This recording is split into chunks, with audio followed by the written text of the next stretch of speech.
For just about everybody, stress happens to find its way into our lives. It comes in many ways, and it doesn't matter if it's in the form of your alarm clock blaring in the morning, getting stuck in evening traffic, or even from public speaking. It all evokes a specific response throughout our body. This response is called stress, and stress can be classified into two classifications.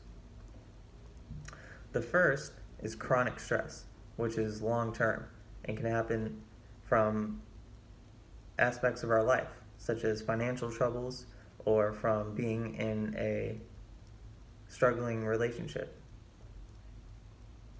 The second is acute stress, which can happen from simple everyday things such as slamming on your brakes too fast or from running late for work.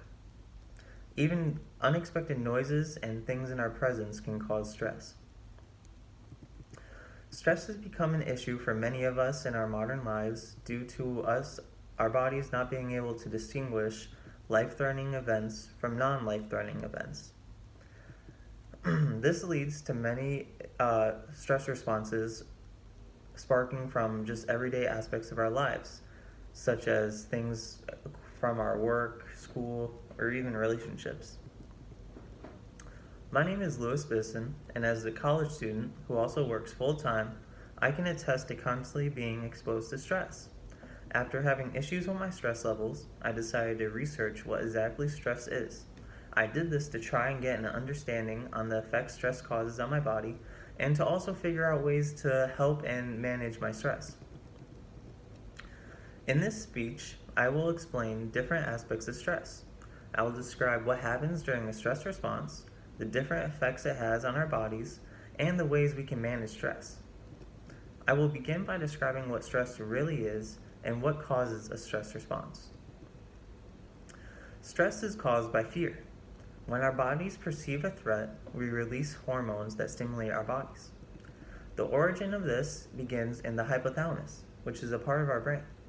The hypothalamus then releases the hormones adrenaline and cortisol into our bodies when it perceives a threat. This engages our flight or fight response, which you've probably heard of before. This response increases our heart rate and increases blood flow throughout our body to give it to the places where it really needs it. Next, I will list some effects of a stress response that is on our body.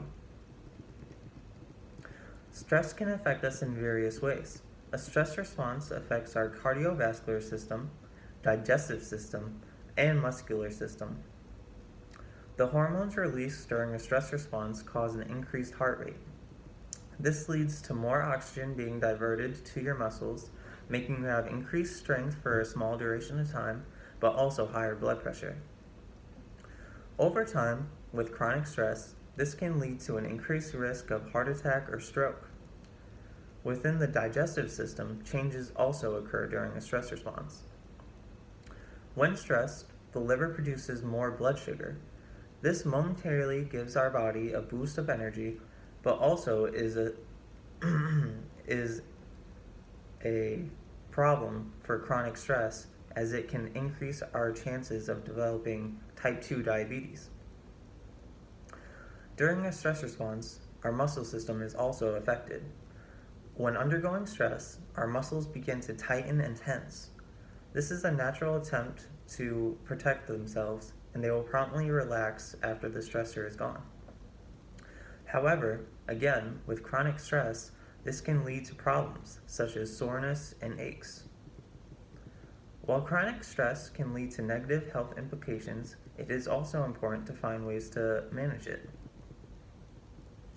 This can easily be done by training your brain to relax, getting more energy or exercise, and even just by drinking tea. Taking deep breaths, focusing on soothing words, and visualizing tranquil scenes are all methods of training your brain to relax. These are all forms of mind-altering techniques, which aim to train your brain to relax when presented with fear. Frequent exercise is also a beneficial way of lowering chronic stress. Endorphins are a new type of neurotransmitter that help reduce anxiety. They are also produced increasingly during any form of exercise, thus making exercise a natural way of increasing your body's count of endorphins, helping lower stress while also giving you some other physical benefits. Even drinking tea can help lower stress. This is due to a chemical called theanine being commonly found within tea. Theanine has been found to improve cognitive ability while also producing a calming effect. Theanine is commonly found within green tea leaves, making it a good and easy way to manage stress. While stress is a naturally occurring and complex response to our immediate environment, the effects it brings on our body can actually prove to be quite harmful when occurring frequently over time.